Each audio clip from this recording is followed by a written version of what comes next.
Donald Trump's sole competitor for the Republican Party's nomination is Nikki Haley, the former governor of South Carolina and former U.S. ambassador to the United Nations.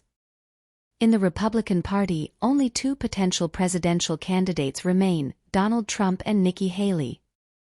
Haley, at 52, is the first non-white woman and the fifth in U.S. history to vie for the presidency.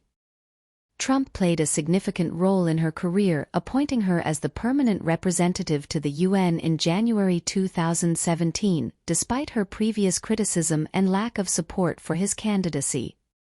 During her tenure at the UN, Haley gained attention for her strong rhetoric against Russia and Iran, advocating for sanctions on both countries.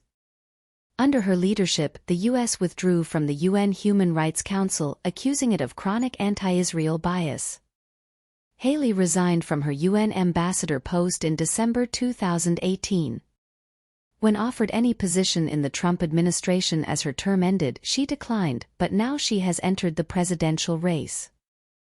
Recently, Haley publicly questioned Trump's mental abilities, citing his confusion between her and Nancy Pelosi in a speech.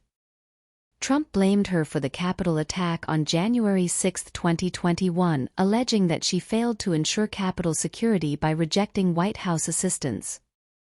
Despite Trump's explanations that he confused names and meant Pelosi, Haley finds the repeated mention of her name in an unrelated context concerning.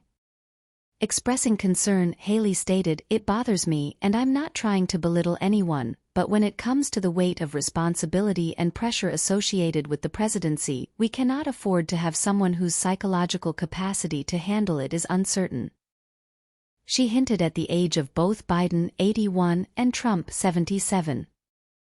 Analysts view Haley as a compromise for those who oppose Trump's return to the White House.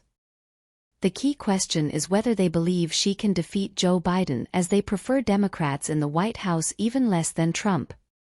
Many analysts suggest that, during the primaries running until September, Haley needs to emphasize not only her advantage over Trump but also her ability to challenge Biden.